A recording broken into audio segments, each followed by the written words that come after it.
जय हिंद दोस्तों, फिर हाजिर है मैं उज्जवल परिवार की तरफ से अगली क्लास लेकर के आप लोगों के बीच में। जैसे कि आप लोगों को पता करंट की क्लास चल रही है, 2 पार्ट में आ रही हैं। तो दूसरा पार्ट आज का ही आपका है जून 23 जनवरी की हम यहाँ पर बात कर रहे हैं। तो कल आज का जो पहला क्वेश्चन है वो भी इस क्लास का भी जो पहला क्वेश्चन है वो भी सुभाष चंद्र बोस के ऊपर रहेगा। तो अभी हाल ही में एक पुरस्कार दिया गया है सुभाष चंद्र बोस आपदा प्रबंधन। तो व्यक्तिगत श्रेणी में ये पुरस्कार किसके द्वारा जीता गया। बहुत ही शानदार जानदार क्वेश्चन इस क्लास के अंदर आप लोगों के बीच में मिलने वाले हैं। साथ ही तनु का जिक्र करूंगा यहाँ पर जो कि अभी हाईलाइटेड रहा है। आज कितने बच्चों को सम्मानित प्रधानमंत्री मोदी साहब कर रहे हैं, हो चुके हैं 11 बजे। आज 11 बजे प्रधानमंत्री मोदी साहब ने 28 बच्चों को सम्मानित किया, उनके ऊपर भी बात होगी यहाँ पर।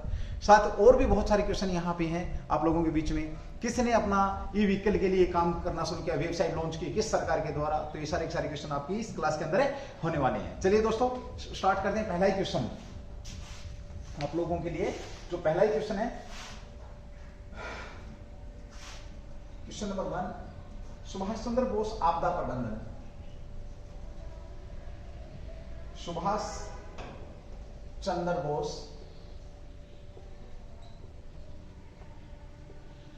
आपदा प्रबंधन, आपदा प्रबंधन पुरस्कार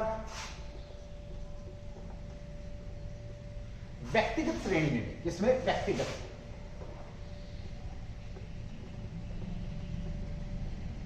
श्रेणी में 2022 का किसने जीता है। 2022 का किसने जीता है। बड़ा शानदार क्वेश्चन है। सुभाष चंद्र बोस 2 दिन से छाए हुए हैं, और छाए भी क्यों ना भाई, जिन्होंने अपना पूरा सब कुछ नौचार कर दिया, इस भारत वर्ष के लिए अपना जिंदगी दांव पर लगा दी, और फिर मारे भी गए, और आज तक मौत के ऊपर भी कुछ पता नहीं लगा कि किस वजह से हुई है। चलिए बात करते हैं सबसे पहले इस क्वेश्चन की। तो पहले आंसर दे देता हूं एंड देन उसके बाद आगे चलेंगे। देखिए सबसे पहले बात करें, ये जो आपका जीता है विनोद शर्मा साहब। विनोद शर्मा है, विनोद शर्मा साहब है, विनोद शर्मा। यहां पर मैं बात करूंगा किसकी, विनोद शर्मा साहब ने व्यक्तिगत तौर पर आपका जो पुरस्कार सुभाष चंद्र बोस आपदा, यानी कि आप आपदा के समय पर जो प्रबंध किया जाता है व्यक्तिगत तौर पर या निस्वार्थ भाव से कोई संस्था। देखिए सब मैं इसकी बात करूंगा, इस पुरस्कार के ऊपर बात करूं एक बार। देखिए 2019 में इसका प्रारंभ किया गया, 2019 में इसका प्रारंभ किया गया। कल इसका डिस्ट्रीब्यूशन हुआ है, कल इसका डिस्ट्रीब्यूशन हुआ। तो व्यक्तिगत श्रेणी की अगर हम बात करें तो विनोद शर्मा साहब ने जीता है। अब ये किन लोगों को दिया जाता है, ये उन लोगों को दिया जाता है जब भी कोई आपदा आती है तो निस्वार्थ भाव से लोगों की, चाहे कोई सेवा या व्यक्तिगत रूप से लोगों की सेवा करते हैं, लोगों की सहायता करते हैं, लोगों के जीवन को आसान बनाने के लिए काम करते हैं, उन लोगों को ये आपका प्रबंधन पुरस्कार दिया जाता है। ये भी आप लोगों को कंफर्म होना चाहिए। 2022 में बनने वाले क्वेश्चन है दोस्तों, याद रखेंगे। ये आपको वो क्वेश्चन है जो नौकरी दिलवाने वाले हैं। तो सबसे पहले बात करें विनोद शर्मा साहब है कौन। तो विनोद शर्मा साहब को इससे पहले बता दो इसमें दिया क्या गया है। विनोद शर्मा साहब को 5 लाख रुपए मिले भाई, 5 लाख रुपए इस पुरस्कार में व्यक्तिगत तौर पे दिए जाते हैं, और एक प्रमाण पत्र भी, प्रमाण पत्र ये दिया गया है। साथ ही बात करें हम विनोद शर्मा साहब की, तो ये है कौन, तो ये आपके भाई सिक्किम राज्य आपदा, देखिए सिक्किम राज्य आपदा प्रबंध के, जो सिक्किम राज्य आपदा प्रबंध है, इसके क्या है, ये उपाध्यक्ष हैं भाई, उपाध्यक्ष हैं। क्वेश्चन तुम्हारे लिए ये है कि यहां पे 2 क्वेश्चन छोड़ूंगा। आज मैंने क्वेश्चन पहले वाली क्लास में मैंने छोड़े, इसमें छोड़ रहा हूं आप लोगों के लिए कि सिक्किम के ये उपाध्यक्ष है, तो अध्यक्ष कौन है। साथ ही हम बात करें नेशनल, जो आपका नेशनल लेवल पे जो आपकी ये जो समिति होती है जो आपदा के समय एनडीआरएफ की अगर मैं बात करूं तो एनडीआरएफ के वर्तमान में अध्यक्ष कौन है, ये क्वेश्चन तुम्हारे लिए भी है। ओके, इसके उपाध्यक्ष रहे हैं, 5 लाख मिला। साथ ही हम बात करते हैं, देखिए ये किसके लिए मिला इन्हें, 2022 वर्ष 2022 में इन्होंने ये पुरस्कार जीता। टोटल पुरस्कारों की अगर मैं कल बात करूं तो टोटल पुरस्कार 7 पुरस्कार दिए गए हैं भाई, 7 पुरस्कार यहां पर ये वितरण हुआ। किसका, सुभाष चंद्र बोस आपदा पुरस्कार का। और क्यों किया गया, आपदा के समय में जो लोग मदद करते हैं, संस्थाएं की बात करते हैं। ये तो हो गया व्यक्तिगत तौर पे। यहीं पर इसी क्वेश्चन को थोड़ा सा चेंज करेगा कि किस संस्था ने, तो गुजरात आपदा प्रबंधन संस्था की अगर हम बात करते हैं, संस्था, किस संस्था के द्वारा ये पुरस्कार विजित किया गया या विजय किया या जीता भी? तो जो जीतने वाली अगर हम बात करते हैं तो ये आपका गुजरात आपदा प्रबंधन संस्थान द्वारा, GIDM, गुजरात आपदा प्रबंधन ने इस पुरस्कार को, संस्था की अगर हम बात करते हैं तो संस्था की अगर हम बात करें तो किसने जीता है? गुजरात आपदा प्रबंधन संस्थान ने जीता है। और इसमें टोटल 7 पुरस्कार दिए गए थे, ये भी आप लोगों को मैं बता चुका हूं। GIDM के द्वारा ये जीता गया। और भाई इस संस्थान को कितने रुपए दिए गए? 51 लाख रुपए, 51 लाख रुपए दिए गए हैं, 51 लाख। और साथ में क्या दिया गया? प्रमाण पत्र। इसका प्रारंभ कब किया गया था? इस पुरस्कार का प्रारंभ की अगर हम बात करें, पुरस्कार का आरंभ की अगर हम बात करते हैं, पुरस्कार के आरंभ की, तो दोस्तों ये 2019 में इसको प्रारंभ किया गया। 2020, 2021 और 22 ये यहां पर दिए गए हैं। पिछले 4 वर्षों की यहां पर बात हो रही है। 2019, 20, 21, 22 के लिए आपके पुरस्कार यहां पर प्रोवाइड किए गए हैं, ध्यान रखेंगे। साथ ही मोस्ट इंपोर्टेंट क्वेश्चन ये कि इस पुरस्कार की घोषणा कब करी जाती है? तो 23 जनवरी को पराक्रम दिवस के ऊपर, वीरता दिवस के ऊपर, सुभाष चंद्र बोस की जयंती दिवस के ऊपर भी ये किया जाता है, ध्यान रखेंगे। इस पुरस्कार की घोषणा कब करी जाती है भाई? घोषणा तो ध्यान रखें दोस्तों, ये 23 जनवरी को इस पुरस्कार की घोषणा करी जाती है और प्रधानमंत्री मोदी के द्वारा यह पुरस्कार दिया गया है, ये भी आप लोगों को पता होना चाहिए। चलिए दोस्तों एक बार बात करते हैं एंड देन फिर आगे बढ़ते हैं। देखिए सुभाष चंद्र बोस प्रबंधन पुरस्कार की बात करें, कब स्टार्ट किया गया? 2019 में स्टार्ट किया गया। अब इसकी घोषणा कब करी जाती है? 23 जनवरी को इसकी घोषणा करी जाती है। इसमें दो फॉर्मेट में दिया जाता है। पहला है कि व्यक्तिगत तौर पर, दूसरा है संस्था। आपदा के समय, चाहे किसी भी प्रकार की कोई आपदा है, उस आपदा के समय यदि कोई संस्था निस्वार्थ भाव से मेहनत करती है, लोगों के जीवन को आसान बनाती है, उनकी सहायता करती है, जरूरतमंदों की मदद करती है, तो उसे दिया जाता है। और संस्था को 51 लाख रुपए दिए जाते हैं। साथ ही हम बात करें कि उसको व्यक्तिगत तौर पर 5 लाख रुपए दिए जाते हैं। व्यक्तिगत तौर पर जीतने वाला 2022 के जो पुरस्कार की अगर हम बात करें, 2022 का जो पुरस्कार जीता व्यक्तिगत तौर पर, ये उपाध्यक्ष है, कौन है? जिन्हें विनोद शर्मा साहब को दिया गया। और साथ ही 2000 संस्था की बात करें 2022 की, तो ये गुजरात आपदा प्रबंधन, और आपदा प्रबंधन को मजबूत बनाने के लिए इस पुरस्कार का प्रारंभ 2019 में किया गया। नेताजी सुभाष चंद्र बोस के जयंती के ऊपर इसकी क्या होती है? घोषणा होती है। ये आप लोगों को पता होना चाहिए। बहुत शानदार जानदार क्वेश्चन है यहाँ पर, ये आप लोगों की तरफ से आपको पता होना। टोटल पुरस्कारों की अगर हम बात करें तो 7 पुरस्कार यहाँ पर दिए गए हैं। कितने पुरस्कार दिए गए हैं? 7 पुरस्कार यहाँ पर दिए गए हैं। अब इसी के साथ जब पहला क्वेश्चन सुभाष चंद्र बोस का, तो थोड़ा सा लंबा तो खींचेगा, आप लोगों को पता है। मैंने यहाँ पर बात करी थी पिछली क्लास में कि सुभाष चंद्र बोस की मूर्ति रखा। अब क्वेश्चन बनेगा आपका कि किस नेता की मूर्ति का अनावरण किया गया, किसके द्वारा अनावरण किया गया? अगला क्वेश्चन नंबर 2 हो जाएगा आपका भी, किस नेता की मूर्ति का भी हाल ही में मूर्ति जो चर्चा में रही है उसका अनावरण किया गया है, कहां पर किया गया है? पहले तो ये लिखेंगे किस नेता की मूर्ति का भी अनावरण किया गया। दूसरा क्वेश्चन में किया गया आपका, तो जो कि चर्चा का विषय रहा, ध्यान रखेंगे। मैं यहां पर डायरेक्ट आंसर की बात करूंगा। समय बहुत कम है, मौसम खराब होता जा रहा है, कहीं बीच में क्लास ना रोकनी पड़ जाए टेक्निकल इश्यूज के चलते। और टेक्निकल इश्यूज जो मेरे ऑफलाइन स्टूडेंट वो समझ सकते हैं कि मेरे साथ क्या टेक्निकल इश्यूज होते हैं। ठीक है भाई, चलिए बात करते हैं। यहां पर देखिए, यहां पर नेताजी सुभाष चंद्र बोस की मूर्ति का अनावरण किया गया। किस प्रकार? होलोग्राम मूर्ति का अनावरण किया गया भाई। कहां पर किया गया? ये इंडिया गेट पर किया गया। इंडिया गेट पर किस जगह पर भाई? जहां पर आपकी अमर ज्योति उस पर किया गया है। अब यहां पर मूर्ति की बात ले लो, जो सुभाष चंद्र बोस की जो मूर्ति है ये 28 फीट ऊंची रहेगी भाई, 28 फीट ऊंची रहेगी। 6 फीट क्या रहेगी आपकी? ये चौड़ी रहने वाली है। और बहुत जल्द क्या होगा? यहां पर ग्रेनाइट की शानदार मूर्ति लगने वाली है भाई। ग्रेनाइट की शानदार मूर्ति लगने वाली है विजय चौक से। देखिए एक तरफ आपका मैं कहूं नॉर्थ ब्लॉक है, एक तरफ आपका साउथ ब्लॉक है, जहां दिल्ली का दिल नहीं देश का दिल है। एक तरफ साउथ ब्लॉक, साथ में नॉर्थ ब्लॉक, बीच से जो रोड जा रहा है वो राष्ट्रपति भवन को टच करता है।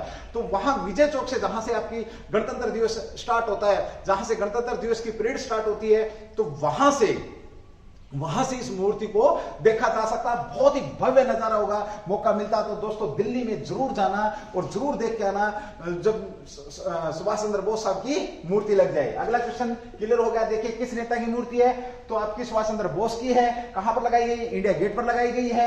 कितनी फुट ऊंची है? 28 फीट ऊंची है। अनावरण किसने किया? पीएम साहब ने किया है। कल किया है। कब? तो ये जो जयंती बनाई गई है साहब की सुभाष चंद्र बोस की, उस जयंती के ऊपर इसका अनावरण किया गया है। 28 फीट ऊंची रहेगी, 6 फीट क्या रहेगी, चौड़ी रहेगी। अभी होलोग्राम मूर्ति का क्या है, बाद में कैसी बन जाएगी आपकी ये ग्रेनाइट की शानदार मूर्ति बनने वाली है। दोस्तों पढ़ते रहिए, बेहतरीन क्वेश्चन है। अभी मैं इसको रफ कर रहा हूं, जिसने भी किसी ने अगर इसका लेना है स्क्रीनशॉट वगैरह लेना तो ले सकते हैं, अदरवाइज मैं भाई आगे बढ़ूंगा। थोड़ा सा समय कम है, इजाजत दे नहीं रहा है। बहुत सारी चीजें बताने को, हम बहुत सी बातें ऐसी हैं, जितना बताओ उतना कम रहेगा आप लोगों के लिए। फिर भी चलिए अगला क्वेश्चन भी बहुत शानदार, क्वेश्चन नंबर 3 जो आप लोगों के बीच में आ रहा है। अभी हाल ही में तनु नाम का एक बच्चा चर्चा में रहा है। इसका संबंध कहां से रहा है? बहुत शानदार क्वेश्चन है। तनु चर्चा में है, और तनु चर्चा में क्यों है? सीधा सा क्वेश्चन है। अभी हाल ही में तनु साहब जो चर्चा में रहे हैं, चर्चा में क्यों बने हुए हैं, इसके ऊपर हम यहां पर बात करने वाले हैं भाई। चलिए भाई, तनु सेठी पूरा नाम है, तनीश सेठी नाम है पूरा नाम, शॉर्टकट नाम तनु बोला जा रहा है भाई, और चर्चा में बने हुए हैं। और बहुत मजेदार बात बताऊंगा आप लोगों को, आप बड़े खुश होंगे, क्योंकि ये क्वेश्चन आपका हरियाणा जीके का भी बनने वाला क्वेश्चन है, और आपका करंट का भी बनने वाला है आपका। ये सभी तरीके से काम आने वाला क्वेश्चन है दोस्तों आप लोगों के बीच में। चलिए बात करिए, अभी हाल ही में तनु चर्चा में रही है, कौन है? तनु चर्चा में रहे हैं, ये कौन है? क्वेश्चन नंबर 3, तनु चर्चा में है, ये कौन? सीधा लिखेंगे, इनका संबंध कहां से है? चर्चा में है, इनका संबंध कहां से है? सीना गर्व से चौड़ा हो जाएगा दोस्तों जब चर्चा का नाम सुनेंगे। तो ये है हमारे हरियाणा के डबवाली के सिरसा से। सीधी सी बात करें, जो तनु साहब है, इनका संबंध कहां से है? डबवाली से है, सिरसा डिस्ट्रिक्ट भाई। कहां से है ये? सिरसा पाकिस्तान के सबसे नजदीक लगने वाला डिस्ट्रिक्ट कौन सा है? हरियाणा जीके का क्वेश्चन बन जाता है। बहुत शानदार क्वेश्चन है। सिरसा, पर तुम्हें सिरसा इसलिए याद नहीं होगा, सिरसा तो तुम्हें किसी और वजह से याद होगा, मुझे पता है ना। अच्छा, चलता हूं दुआओं में याद रखना। सिरसा वाले बाबा दाने वाली की बात है ना, बाबा लाए क्रांति। चलिए, ये आपका सिरसा के रहने वाले हैं तनु। थोड़ा सा तनु के ऊपर बात करूं, पूरा नाम इनका तनीश सेठी है भाई, तनीश सेठी साहब हैं। और इन सेठी साहब ने छोटी सी उम्र में वो कमाल किया कि बरसती बारिश के अंदर डीसी साहब को जाकर के घर बताना पड़ रहा है कि परसों आपके बेटे को सम्मानित किया जा रहा है। किससे? प्रधानमंत्री मोदी से। अभी 11 बजे इनको सम्मानित किया जा चुका दोस्तों। आज 24 तारीख को 11 बजे सम्मानित किया जा चुका है। किसको? तनीश सेठी साहब को। ऐसा क्या किया तनीश सेठी साहब ने, वो देखेंगे। तनीश सेठी साहब ने क्या किया भाई? तनीश सेठी साहब ने दर्जन से भी ज्यादा क्या किया इस बच्चे ने? मोबाइल ऐप बनाई है। क्या बनाई है? मोबाइल ऐप बनाई है भाई, मोबाइल ऐप बनाई है तनीश सेठी साहब ने। और कब? देखिए बहुत अच्छी बात है, लॉकडाउन का फायदा उठाया इसने। लॉकडाउन में और किसकी मदद से? यूट्यूब की मदद से इस बच्चे ने ऐप बनाई और ये चर्चा में आए। ऐप बनाई इन्होंने, और इसके एवज में आज जब प्रधानमंत्री मोदी साहब दिल्ली के अंदर, आज 24 जनवरी को दिल्ली में प्रधानमंत्री मोदी साहब क्या कर रहे हैं? 28 बच्चों को वर्चुअल 28 बच्चों को क्या कर रहे हैं? सम्मानित कर रहे हैं। सम्मानित कर रहे हैं। कितने बच्चों को सम्मानित कर रहे हैं? 28 बच्चे हैं, अलग अलग फील्ड से हैं, इनको सम्मानित कर रहे हैं। तो यहां पर तनु साहब को आज सम्मानित किया गया है 11 बजे। इन्हें किस वजह से इन्होंने मोबाइल ऐप लॉन्च करी और सुन करके हैरान रहेंगे। तन्नू उर्फ तनीश सेठी जो डबवाला के मात्र केवल 14 वर्ष की आयु, 14 वर्ष की आयु दोस्तों। लेकिन ध्यान रखना, यहां पर मैं एक लाइन बोलता हूं, आयु कोई मैटर नहीं करती है, मैटर करती है आपकी संगति और आपकी इच्छा शक्ति। रहत कुशल बसत कुसंग रहीमन बड़ा अफसोस, महिमा घटी समुद्र की जब रावण बसा पड़ोस। दोस्तों अगर यही बच्चा अगर किसी ऐसे लोगों के साथ, ऐसे बच्चों के साथ बैठता जो फ्री फायर खेल रहे हैं और भी अटरम शटरम और भी बहुत सारे गेम खेल रहे हैं, यूट्यूब पे और भी इंटरटेनमेंट की चीजें कर रहे, तो ये भी वही करता। लेकिन ये किसी ऐसे लोगों, ऐसे पेरेंट्स के संपर्क में है जो खुद भी पढ़ते हैं और पढ़ना सिखाते भी हैं और मोटिवेट भी करते हैं। तो आज इस बच्चे ने उन पेरेंट्स का, अपने माँ बाप का, अपने आज डबवाली जिसकी बात करो सिरसा का, और गर्व से बोलो हरियाणा का नाम रोशन किया है। 14 वर्ष की आयु में दर्जनों ऐप, मोबाइल ऐप लॉन्च करके इस बच्चे ने नाम रोशन किया है। पहली बार कब माई जियो के ऊपर क्विज हुआ था? 2020 में माई जियो के ऊपर। कहां पर? माई जियो के ऊपर क्विज हुआ था। माई जियो के ऊपर क्विज हुआ था कब भाई? 2020 में। उस समय बच्चा हाईलाइट हुआ था और वहीं से इसके मन में क्या आई थी? मोबाइल ऐप बनाने की, मोबाइल ऐप बनाने की इसके मन में आई और उसने ठाना और उसने 2020 में ही YouTube की मदद पर सीख करके इस बच्चे ने पहली ऐप लॉन्च करी जिसका नाम था लिस्ट ऐप लॉन्च करी। कौन सी लॉन्च करी भाई? लिस्ट ऐप लॉन्च करी। और साथ ही तनु साहब की बात करूं, वो बोलते हैं ना कि देसी भाषा में, अगर हरियाणी भाषा में, गांव की कंडीशन तो गतवाड़े बता देते हैं, है ना, पूत के पग पालने में दिख जाते हैं। तो भाई इसका तो पता लग ही गया था। राज्य स्तर का शतरंज का प्लेयर है ये दोस्तों, ध्यान रखेंगे। राज्य स्तर का शतरंज का क्या है? ये खिलाड़ी है भाई। ये भी बात आप लोगों को पता होनी चाहिए, राज्य स्तर का खिलाड़ी है। 28 बच्चों को सम्मानित किया गया, ये आप लोगों को पता है भाई, ठीक है।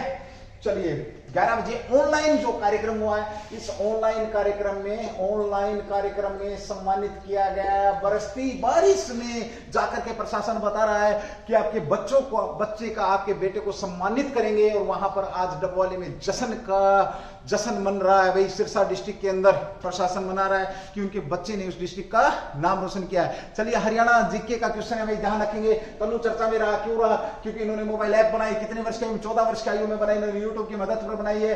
तनीश सेठी का पूरा नाम है। सिरसा डबवाली हरियाणा से का संबंध है। दर्जन से ज्यादा मोबाइल ऐप इन्होंने लॉन्च कर दी। पहली लॉन्च कब करी? 2020 में करी। लिस्ट ऐप के नाम से इसको जाना गया। और राज्य स्तर के क्या आपके ये शतरंज के खिलाड़ी हैं। और मोदी साहब आज दिल्ली के अंदर कितने बच्चों को सम्मानित कर रहे हैं? तो 28 बच्चों को, कितने बच्चों को? 28 बच्चों को सम्मानित कर रहे हैं मोदी साहब। चलिए भाई, बहुत शानदार क्वेश्चन था आप लोगों का। बने रहिए, पढ़ते रहेंगे, बढ़ते रहेंगे। अगला क्वेश्चन आ रहा है भाई, बहुत शानदार क्वेश्चन आप लोगों के बीच में आ रहा है। चलिए मैं इसको एक बार रफ कर रहा हूं थोड़ा सा। अगर किसी ने स्क्रीनशॉट लेना तो ले सकता है, अदरवाइज रफ कर ही दिया, कर कह रहा हूं, कर ही दिया है भाई।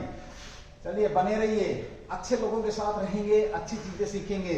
इस बच्चे ने नाम रोशन कर दिया अपने माँ बाप का भाई। इच्छा शक्ति होनी चाहिए, कुछ कर गुजरने का इरादा होना चाहिए।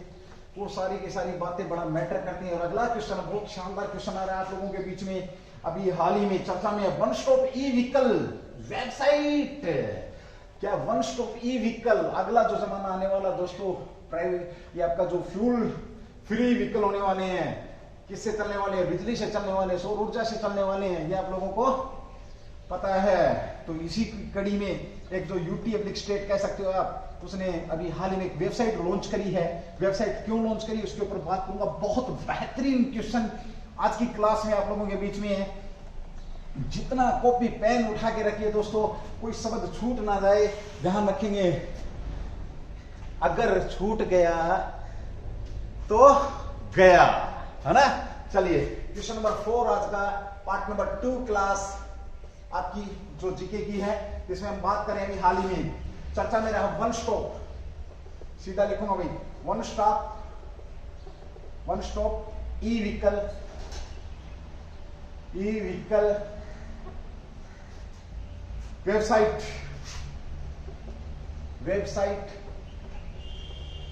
हाल ही में चर्चा में रही one stop e vehicle website किसके द्वारा लॉन्च की है, किसने लॉन्च की है या किया है? बहुत शानदार क्वेश्चन है। देखिए दोस्तों, एक बार इसके ऊपर हम 2 मिनट बात कर लेते हैं। ये आपकी जो one stop e vehicle website जो लॉन्च की गई है, इस पर क्या होगा? चलो पहले आंसर ले लो, तुम एक्साइटमेंट में घूम रहे होंगे। ये आपका दिल्ली ने भाई किसने करी है? दिल्ली द्वारा इसको लॉन्च किया गया है। अब देखिए, दिल्ली ने इसको लॉन्च किया, क्यों किया है? क्योंकि दिल्ली सरकार ई व्हीकल को बहुत ज्यादा बढ़ावा दे रही है। प्रदूषण से मुक्ति पाने के लिए दिल्ली गवर्नमेंट इसको बढ़ावा दे रही है। इस वेबसाइट पर हमें निर्माता, जो इलेक्ट्रिक व्हीकल बनाएंगे निर्माता, साथ में खरीदार, साथ में बैटरियों से संबंधित चार्जिंग स्टेशन वगैरह और शिकायत, ये सारी की सारी चीजें हम इस ई वेबसाइट पर क्या कर सकते हैं? इस वेबसाइट पर क्या कर सकते हैं? डाल सकते हैं अपनी जो चीजें हैं। देखिए किस किस को प्रभावित करने वाला, दिल्ली सरकार ने इसको, निर्माताओं, इसका संबंध किससे रहेगा? निर्माताओं से भाई, निर्माताओं, खरीदारों और चार्जिंग स्टेशन और खोजकर्ताओं के लिए खुली है। चार्जिंग स्टेशन और जिन्हें इससे संबंधित जो खोजकर्ताओं के लिए ये वेबसाइट क्या हुई? खुली है। दिल्ली सरकार फुल्ली बढ़ावा दे रही है किसको? ई व्हीकल को बढ़ावा दे रही है। लगातार बार ई व्हीकल को बढ़ावा दे रही है, हर बार कुछ ना कुछ कर रही है भाई। ठीक है, अब तक दिल्ली सरकार की अगर मैं बात करूं, सरकार ने कितने 377 चार्जिंग स्टेशन लगाए हैं, 377 चार्जिंग स्टेशन लगाए हैं।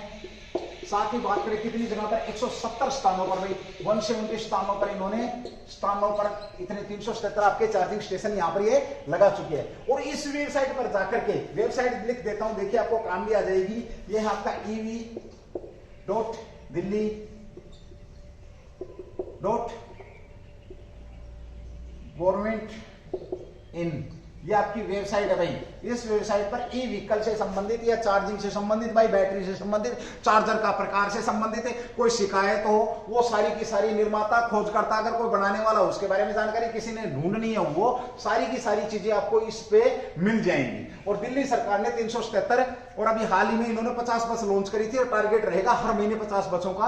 और 6000 से ज्यादा बस ये लाने वाले हैं भाई, 3000 से ज्यादा बस ये व्हीकल लाने वाले हैं। ये भी दिल्ली सरकार का बहुत बड़ा बेहतरीन कदम है। क्यों? क्योंकि प्रदूषण से मुक्ति पाना चाहते हैं, बहुत भयंकर प्रदूषण है दिल्ली के अंदर, ये आप लोगों को पता है। ठीक है, ओके। ये वेबसाइट चार्जिंग इंफ्रास्ट्रक्चर सबको क्या करेगी ये, और इस पर हम लास्ट कह सकते हैं शिकायत भी डाल सकते हैं, शिकायत भी कर सकते हैं। आपको पता है सारी चीजें यहाँ इस वेबसाइट के ऊपर मिल जाएंगी। दिल्ली राजधानी कब बनी? दिल्ली भारत की, नई दिल्ली भारत की क्या है भाई? राजधानी है। दिल्ली भारत की राजधानी कब बनी? 1912 में बनी। 1911 में क्या हुआ था भाई? इसकी घोषणा करी थी। दिल्ली से पहले राजधानी क्या थी भाई आपकी? कोलकाता राजधानी था। कोलकाता की अगर मैं बात करूं, कोलकाता को किसने बसाया था? तो जॉब चार्नक द्वारा, जॉब चार्नक ने कलकत्ता को बसाया था। ये भी आप लोगों को पता होना चाहिए। जॉब चार्नक ने 3 जगह थी, देखिए, सूतानाती, कोलिकाता प्लस गोविंदपुरा, इनको मिलाकर के कलकत्ता की स्थापना करी। क्वेश्चन तुम्हारे लिए कि कलकत्ता की स्थापना कब करी गई? जॉब चार्नक ने करी थी कलकत्ता की स्थापना। इससे पहले कलकत्ता राजधानी थी, 11 में घोषणा हुई। जॉर्ज पंचम ने आदेश दिया था कि कलकत्ता से राजधानी को शिफ्ट करके कहां लाए। हाँ, ये भी पूछा जाएगा, किसके आदेश थे? तो आपका पंचम राजा जॉर्ज पंचम के आदेश थे कि राजधानी दिल्ली शिफ्ट हो। अगला क्वेश्चन बहुत शानदार क्वेश्चन है, एक बार रिवाइज करा देता हूं। ये वेबसाइट लॉन्च करी है इन्होंने, तो इसमें दिल्ली सरकार के द्वारा ये लॉन्च करी है, ये भी आपको पता है। सीएम साहब कौन है ये आपको पता है, केजरीवाल साहब हैं। अनिल बैजल साहब क्या है ये आपको पता। सीटें विधानसभा कितनी है? 70 सीटें हैं, एक सदनीय विधानमंडल है, 70 सीटें हैं, ये आपको पता है। साथ ही बात करें किसके? अनिल बैजल साहब क्या है इसके? उपराज्यपाल याद रखेंगे। और सीएम कौन है? केजरीवाल साहब है। सीएम कौन है? केजरीवाल साहब। और नोट डाल के लिखेंगे कि किस सीएम को किस सीएम को, क्वेश्चन आएगा मेरा कि किस सीएम को राष्ट्रपति साहब शपथ दिलाते हैं। ये बड़ा शानदार क्वेश्चन है, दिल्ली दिल वालों की, मुंबई पैसे वालों की। मुंबई की बात करें तो वाणिज्य राजधानी कौन सी आपकी, मुंबई है। बॉम्बे स्टॉक एक्सचेंज कहां चलता है आपका, मुंबई के अंदर चलता है। नेशनल स्टॉक एक्सचेंज कहां चलता है आपका, मुंबई के अंदर चलता है। साथ ही बात करें दोस्तों, इनको देखता कौन है, सेबी देखता है। कल क्वेश्चन कराया था मैंने इसका, बहुत शानदार, इसका स्क्रीनशॉट ले लिया। अगला क्वेश्चन करेंगे भाई। समय बहुत फास्ट भाग रहा है, समय बहुत फास्ट भाग रहा है, ध्यान रखेंगे भाई, ठीक है। और इसके साथ इन सारी चीजों के लिए लास्ट बात ये है कि दिल्ली सरकार ने CESL के साथ क्या किया, समझौता किया है। CESL के साथ एक समझौता किया है चार्जिंग स्टेशन वगैरह बैटरी बूटरियों के लिए भाई। चलिए इसको रफ कर रहा हूं, उसके बाद अगला क्वेश्चन पढ़ेंगे। बहुत बेहतरीन क्वेश्चन आप लोगों के बीच में आ रहा भाई, शानदार क्वेश्चन है, करते रहेंगे। बहुत शानदार क्वेश्चन आप लोगों को मिल रहे हैं। पर वही बात है भाई, फ्री की चीज की कदर कहां होती है। वो तुम्हारे लिए फ्री की, मेरे लिए फ्री की नहीं पड़ रही भाई। मेरे को बहुत कुछ पेड करना पड़ रहा है यहाँ, सबसे ज्यादा पेड करना पड़ रहा है समय, और वो है नहीं किसी के पास। मेरे पास बहुत है, पर भाई ध्यान रखना, तुम्हारे लिए, खाली तुम्हारे लिए मेरे पास बहुत समय है। बस तुम पढ़ते रहो, प्यार दिखाते रहो, जैसे बहुत सारा प्यार दिखा रही है ना, देख रहा हूं मैं, बहुत से लोग बहुत सा प्यार दिखा रहे हैं। मेरे शब्दों को समझना मैं क्या कहना चाह रहा हूँ। क्लास का वही लेवल बना रखा है यार, कितना भी जोर लगा लो, कितनी भी ताकत लगा लो, कहाँ कमी है खुल के बोलो। अगर हमारे में कमी है तो हम उस चीज को अमेंड करेंगे, बट क्लास जानी चाहिए भाई। क्लास, हो सकता है आपकी एक बात, हो सकता है आपका एक कहना किसी न किसी भाई बहन का भला कर जाएगा, और वो लाइफ में भूलेगा नहीं। आपने 100 को बताया कि हेमंत सर बहुत खराब पढ़ा रहे हैं, पर क्लास देख ले एक बार, है ना। आपने 100 को बताया, 100 में से किसी एक ने देख लिया, और उसे एक क्लास में से गलती से एक क्वेश्चन आ गया, और वो एक क्वेश्चन से ही निकल गया। मेरे पास एक स्टूडेंट है जिसका नाम है अमन चौधरी, और उस भाई साहब को मैं बात करूं, दिल्ली पुलिस का भी फाइनल रिजल्ट आया, तो यहां पे देखिए, अगर किसी नहीं पता है तो मैं बता देता हूं तुम्हारे को। जो जर्नल कैटेगरी में बंदा है, बच्चा है, बड़ा शानदार बच्चा है भाई, उसके जो नंबर बन रहे थे वो 72.42। मैं बात करूं उस बच्चे की तो 72.42% उसको नंबर बन रहे हैं। और दिल्ली पुलिस की जर्नल की जो कट ऑफ गई है, सुनने में आ रहा है 72.22, ऐसा कुछ 20 है या 22 है, जो भी है, वो 0.22 से या 0.20 से सिलेक्शन में है। तो दोस्तों पता नहीं कब कौन सा एक क्वेश्चन आपके काम आ जाएगा, कैसे काम कर जाएगा, देख लो। तुम्हारे आइए, प्रत्यक्ष को उदाहरण की जरूरत नहीं है, प्रत्यक्ष को प्रमाण की जरूरत नहीं होती है। आइए, खुडाना का बंदा है, रहा खुदा में रहा, मिली, वो बताएगा आपको कि कैसे इतने पॉइंटों से वो जॉब, और कितनी खुशी होती है जब बंदा गिरने वाला होता है और उसको कोई हाथ पकड़ ले। तो यहाँ 0.20 या 0.22 ने उसका हाथ पकड़े ना भाई, तू आजा, तू जा कर रहा है, तो तू जॉब में चल, ड्रेस पहन। तो आपका एक सजेशन आपने 100 बच्चों को भी अगर बात बताई, 100 बच्चों को भी, और गलती से एक ने देख ली, अरे अच्छा काम करने के लिए कुछ देना पड़ता है, अच्छा काम करने के लिए, कुछ अच्छाई के लिए त्याग करना पड़ता है। तो सिर्फ यहां तो आप लोग क्या कर रहे हैं, रेफर ही तो कर रहे हैं। रेफर करिए, हो सकता है किसी का भला हो जाए।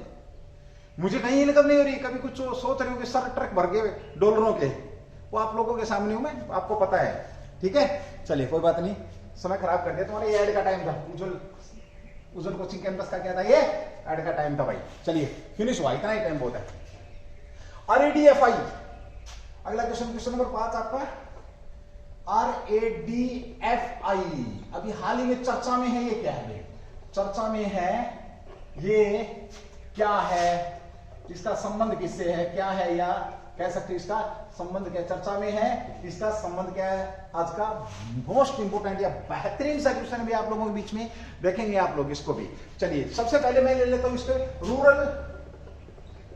Rural area development. भाई दो चीजों पे नहीं जाना, बस एक राइटिंग में नहीं जाना, एक शकल पे नहीं जाना। प्लान फॉर्मुलेशन एंड इम्प्लीमेंशन क्या है, ये इसका क्या है, पूरा फुल फॉर्म हो जाएगी भैया ना। कुछ लोग बोल रहे हो सर इंग्लिश में भी लिख दो, भाई इसमें हाथ पंजा मेरा, फिर भी कर रहा हूं कोशिश थोड़ी सी। Area development development plan formulation and implementation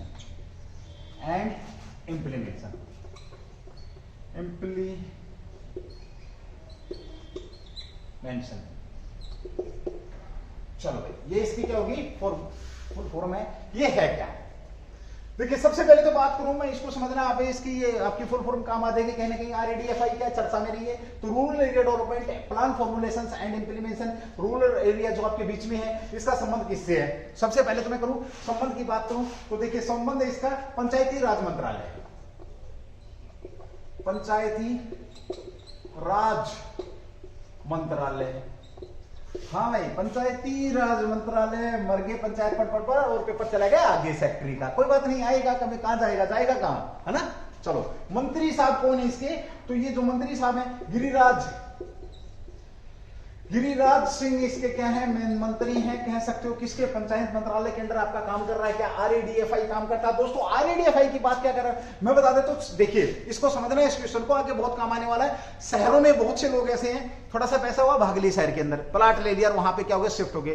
तो गांवों से शहरों में बहुत सारा पलायन हो रहा है, गांवों से शहरों में बहुत सारा पलायन हो रहा है।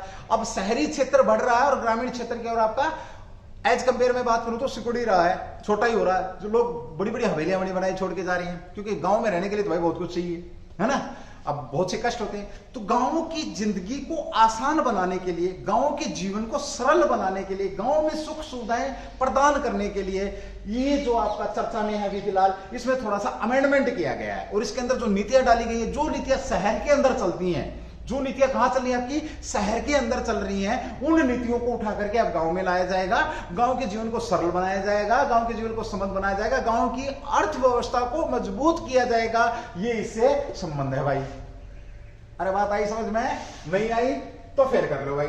नंबर 1, गांव के जीवन को सरल बनाना, जीवन को सरल बनाना, अर्थव्यवस्था को मजबूत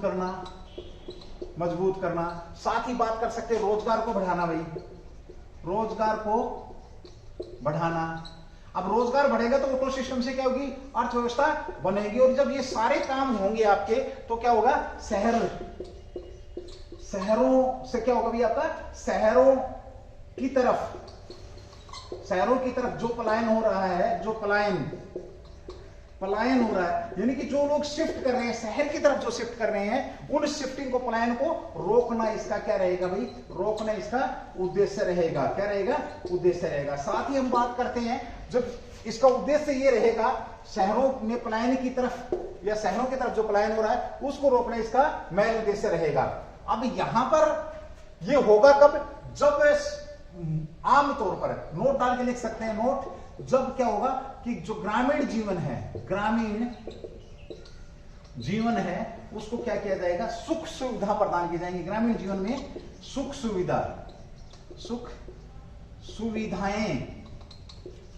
सुविधाएं प्रदान की जाएंगी। क्या किया जाएगा, प्रदान की जाएंगी। तो ऐसा होगा भाई, सुख सुविधाएं प्रदान की जाएंगी तो आपका क्या होगा, इस पलायन को रोका जाएगा। ये आप लोगों के बीच में है। चलिए दोस्तों, हम बात करते हैं एक बार RADFI क्या है। तो जो रूरल डेवलपमेंट जो एरिया है आपका, जो ग्रामीण जो क्षेत्र है, ग्रामीण क्षेत्र में सुख सुविधाओं को बढ़ाना, ग्रामीण क्षेत्र के लोगों की अर्थव्यवस्था को मजबूत करना, जीवन को सरल बनाना। और आमतौर पे जो लोग भाग रहे हैं, बड़ी बड़ी हवेलियां छोड़ करके भाग रहे हैं शहर की तरफ, हम तो जाएंगे, शहर में जाएंगे, पानी के पतासे खाएंगे, है ना, वहां नेकर में घूमेंगे, वो सारी की सारी सुख सुविधाएं अब कहां होने वाली है, आपकी गांव में होने वाली है। यही पानी के पतासे खाना भाई, है ना। तो इसका संबंध भी किस तरह आपका, मंत्रालय की अगर हम बात करते हैं तो पंचायती मंत्रालय, और पंचायती मंत्रालय किसके पास है, जो पास है ये आपका गिरिराज सिंह के पास आपका पंचायती मंत्रालय। शानदार क्वेश्चन है भैया, आप इसको नोट कर सकते हैं। ग्रामीण योजना ये आप लोगों को पता होना चाहिए, ठीक है। चलिए भाई आगे बात करेंगे। अगला क्वेश्चन भी बहुत शानदार क्वेश्चन है, आप लोगों के बीच में आ रहा है। अभी हाल ही में किस राज्य या यूटी ने इस महामारी के दौरान छात्रों पर प्रभाव का सर्वेक्षण किया है। छात्रों पर जो प्रभाव पड़े उसका सर्वेक्षण किया है। किसके द्वारा भी हाल ही में किया गया। ये क्वेश्चन आप लोगों के बीच में रहने वाला बड़ा शानदार क्वेश्चन है। बस भाई फिर उसके बाद आज की जो क्लास है आप लोगों की शायद में भी मैं फिनिश कर दूं। कुछ लोग इशारा कर रहे हैं, जो मेरी टीम है उज्जवल परिवार जो है वो भी बार बार इशारा कर रहा है कि समय हो गया आपका खत्म। अरे मेरा नहीं, मतलब क्लास का समय खत्म हो गया। मैं तो अभी बहुत दिन परेशान करने वाला हूँ आप लोगों को।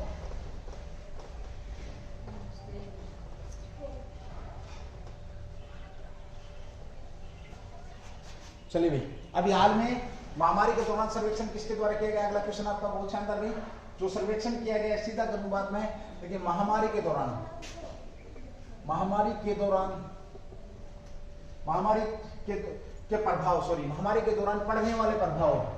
पड़ने वाले प्रभावों का सर्वेक्षण किया जाएगा। किसके द्वारा सर्वेक्षण किसने किया है तो सर्वेक्षण किसने किया है, आपका बड़ा शानदार क्वेश्चन है। तो यह है भाई आपका दिल्ली ने सर्वेक्षण किया है। दिल्ली की बात करूं तो ये चौथा सर्वेक्षण है भाई। कौन सा सर्वेक्षण है, चौथा सर्वेक्षण है। इससे पहले 3 सर्वेक्षण दिल्ली कर चुकी है। देखिए कोविड-19 के चलते किस प्रकार से बच्चे परेशान हो रहे हैं पढ़ाई को लेकर के, टेस्टों को लेकर के, और उन्होंने ऑनलाइन जो क्लासें ली है उनका ऑल ओवर पढ़ने वाले प्रभावों को लेकर के यहाँ पर सर्वेक्षण किया गया है। किसके द्वारा किया गया है, दिल्ली सरकार के द्वारा यह सर्वेक्षण किया गया है। ये भी आपको पता होना चाहिए। साथ ही अगला एक लास्ट क्वेश्चन और भी आप लोगों का, कौन सा राज्य इंफ्रास्ट्रक्चर फाइनेंशियल अथॉरिटी की स्थापना कर रहा है, कौन सा राज्य है। अगला क्वेश्चन भी आपका, कौन सा राज्य इंफ्रास्ट्रक्चर फाइनेंसिंग अथॉरिटी